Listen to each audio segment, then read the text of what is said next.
moving on to the feature on day one. It is the champion hurdle, and what a contest we have in store here at the moment with Bet Hard. It is Beauverdare 15-8, Apples Jade 2-1, Lorena 7-2, 9-1. Did Verdana Blue win today, by the way? No. Was beaten? Was she? 1-3. Beaten. Verdana Blue 9-1. On the flat. Sharjah 10-1. Verdana Blue, was it? Sam Crow 11-1. Mellon 16-1, Espordalin 16-1, and Brainpower 16-1. It is 18-1 bar. So the only place to start is with you, Mr. Keith Donoghue. You are a key member of the Gordon Elliott team. You know how Apples Jade is, and you're going to tell us now. She's good, yeah. Yeah. You ride her out every day, do you? I do, yeah. Why is that? Lisa O'Neill used to ride her out, but she's too fresh and keen at the start of the year, so they wanted someone heavier on her, so to put me on her. She's fit this year. Make her do a bit more work. So you obviously ride her out every day. You know her inside out. What is the difference between the first day you sat in Apples Jade this season and the Apples Jade we see now? I don't know. Just this year, she's just tanking all year round. You know, she's obviously not coming in and out of season. Touch wood, she hasn't been yet. Like the likes of this weather, that could change. You know, it's getting so mild. You never know it with mares, but just all year she's been so good. She's been improving from run to run, and like she's not doing anything different at home this year than she done last year. It's just on the track she's been much better. Has she surprised you with the manner of her victories? No, I don't think so. No, like she'd always been shown that. So she done that as a 4-year-old, didn't she? In Aintree, like, you know, destroying fields. Like, I can't see 2 miles being a problem. I can't see, you know, going left-handed. I think if there's something to go with her in the champion hurdle, it'll only help her. She doesn't have to make the run, and you've seen that in the Hatton's Grace. I think Willie put horses in there like Wicklow Brave to try and, you know, annoy her. If anything, he helped her, you know, like he killed the others off by going so fast. So I think she's going to take a lot of beating. And I'm going to ask you a question that I put to Gordon Elliott the other night. He didn't answer it. I'm hoping you will. If Apples Jade is 100%, flying fit, the best she's ever been, if the enigma that is Sam Crow is 100% flying fit, the best form he's ever been in his life, the two of them line up in the champion hurdle, obviously this is not going to happen, but hypothetically speaking, both of them getting there 100%, who wins? Apples Jade. No doubts. No doubts. Why? Why is it? What's Sam Crow look like all year? He looks slow, doesn't he? Yeah. So you just think? Yeah. She at the moment is. Yeah. So she proved that over 2 miles the last day, like. Yeah. In Leopardstown. And do you think she's good enough to win a champion hurdle? Yeah. Not that I know now what it takes to win one, but I do. But I do, yeah. Yeah. And at the moment, preparation, everything's gone perfectly. Everything's going well, yeah. Yeah. She's going well at home. I know she worked and all today, and she'll probably do one more bit next week. But she's fit. It's just keeping her fresh and keeping her well. Lovely. Does she work on her own or with something else? With something else, her work is actually lazy, always brutal.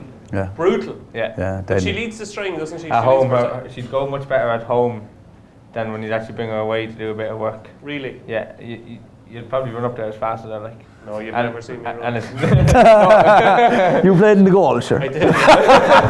Goalkeepers changed them. Like her, you know, at home there, like. We better not say too much about goalies here. I think Paddy O'Rourke's at the back. Controversial figure. Different levels of me. But at home, like, she'd be always keen and mad to get out onto the gallop, and when you pull up, she'd run away the whole way home. And she just likes to get on with it. But her work, when you actually had to go on, like up screen where we worked them, she never works great. But that's like before every run, she'll never work great. Like, yeah. Are you worried about the in-season thing? Like, is that a worry? Definitely is a worry if she come in the season. Definitely is. They seem, Gordon, though, every time he's asked a question, he seems pretty confident that what they've done has sorted it. Be it. But they put a marble in her, what did they do? What do you do? Just hope that she doesn't come into the season today. Jesus, that's a big goal. The more you go into the stable, and the more she'll go to kick you, and the more she'll go to bite you, the better form she is. Yeah. When you open up the door and you go for her, she'll put her arse to you. And if you go to walk in, she's like a woman, it'll take her 20 or 30 seconds to come around to you. I don't know what women you've been dealing with. Take you longer, Mikey, wouldn't it? Jesus Christ. But if she went in and you got straight to her head, then you know she's not in as good a form. That's why I notice from riding out with her every day. And just say this morning, how close did you get? That took me a while to get to her, yeah. Okay, right, that's good to know for Apples Jade fans. She's in form and she goes there 100%. Mikey Fogarty, does Apples Jade win the champion hurdle? On current form this year, yeah, but just her Cheltenham form, what she's done over there, I don't think she'll win a champion hurdle the way she's performed the last couple of times over there. So she won twice when he got beat once. Yeah, but that's not good enough to win a champion hurdle. What, she got bet last year? Well, she's run there 3 times, okay, so she was second to Ivanovic Gorbatov in the Yeah, should have won that day. Yeah, it was a proper triumph. Yeah, wasn't really wound up. She won the Mayor's Hurdle, beating Labini and Vruva Mag, and then she was not good enough. Beaten last year when she was in season. Yeah. Yeah, you could be right. No, but like she goes right a bit.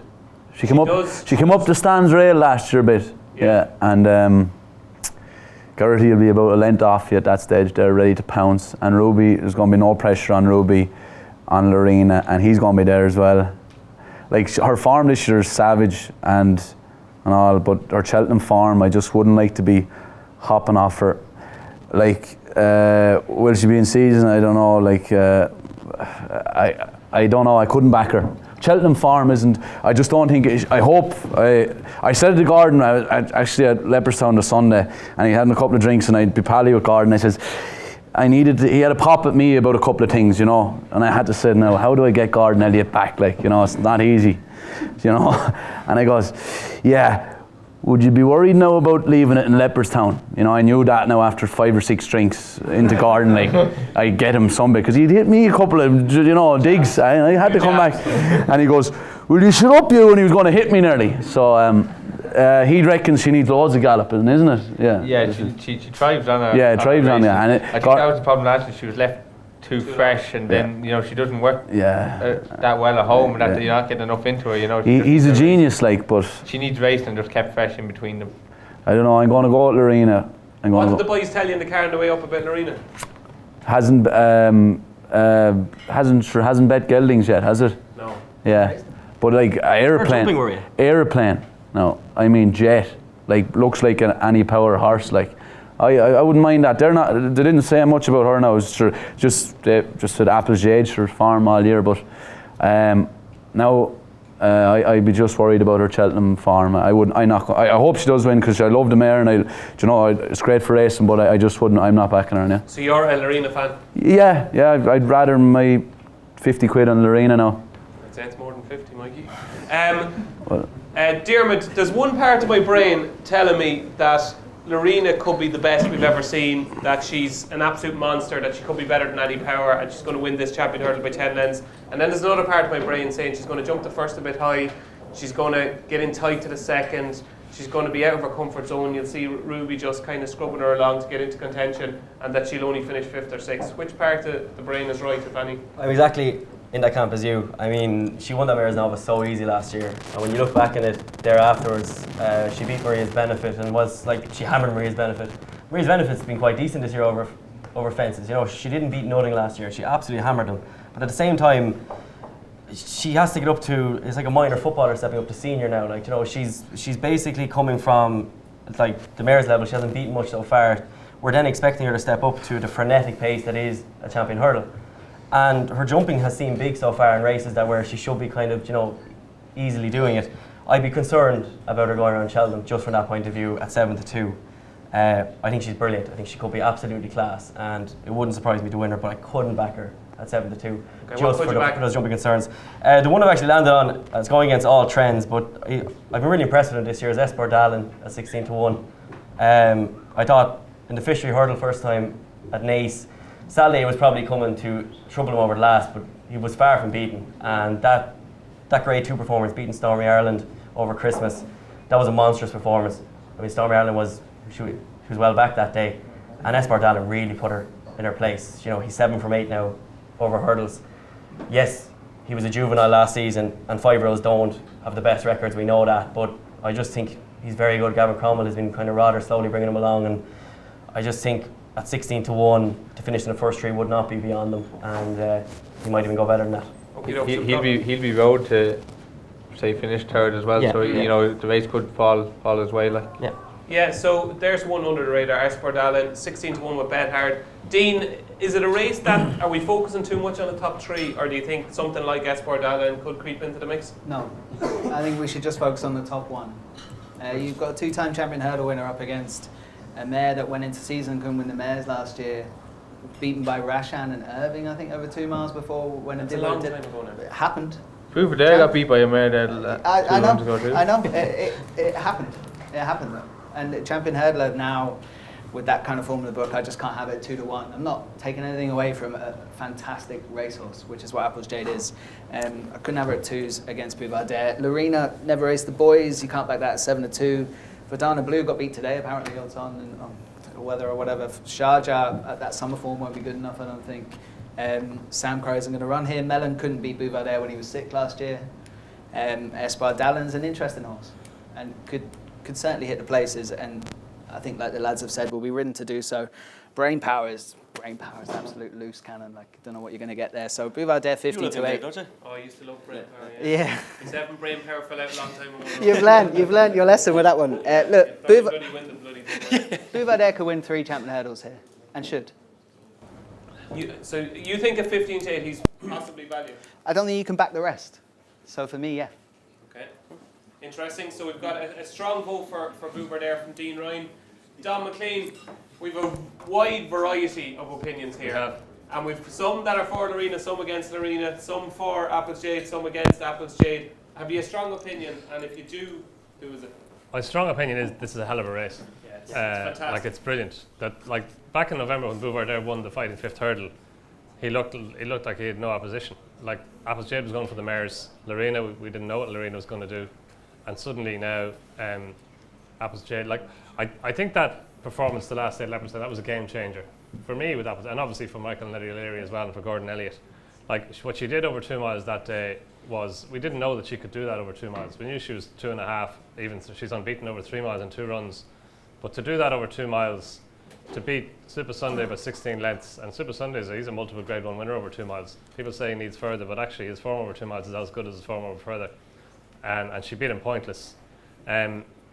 So you have the top 3, and then even like Sharjah, his turn of foot the last day was very good at Leopardstown. Espordala, I take the point on Espordala, and like he's a take out that one poor run he had as a juvenile hurdler, and he's unbeaten. And Gavin Cromwell's horses this year, they're taken out. He's at 30 winners, I think, double his best ever total before.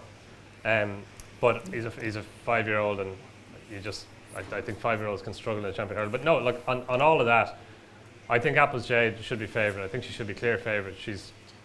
We know she's a top class mare. We know she's as good over 2 miles like that. Some people are saying that I think her time form rating on that run the last day was her best run ever, and that was over 2 miles, the same distance as the champion hurdle. And I wouldn't worry too much about the Cheltenham thing. Like, she does jump a wee bit to her right, but she has won a mare's hurdle impressively. That run in the Triumph hurdle against Ivanovic and Gorbatov, she was only just coming at that point, and then she went to Aintree and won by 14 lengths or something. So she hadn't just fully arrived back then as a juvenile. And like, just with on her last run and her back form, like Hatton's Grace hurdle win, multiple Grade 1 winner, and getting the £7 mare's allowance, I think she should be clear favourite. And do you think she could go off favourite on the day, Don? Yeah, I do. I don't think the betting will vary too much from where it is. I think it'll be, kind of 7-4, 2-1 Bouvardier, Apple's Jade, and 7-2 Lorena. Maybe Lorena will drift, but I think that's around about where they're going to be on the day if they all run. Okay, so 1 vote for me for Apple's Jade, 2 votes for Don for Apple's Jade, 3 votes from you, Keith. Yeah. 3 votes for Apple's Jade, Mikey Fogarty, Lorena. Diarmuid Nolan, Espordala. and Dean Ryan. Bouvardier. Only one Bouvardier fan in the camp. As a matter of interest, to bring the audience in here, show of hands. Who will back Apple's Jade? Okay. Who will back Bouvardier? Pretty even, slightly less. And who will back Lorena? Oh, whoa! The Lorena fan club Who in the won corner there? there. That was tight, wasn't it? Lorena was second, I think. Apple's I think Apple's won. Jade Apple's won. slightly, Yeah, Apple's won. okay, Yeah. but that just goes to show you this is quite even.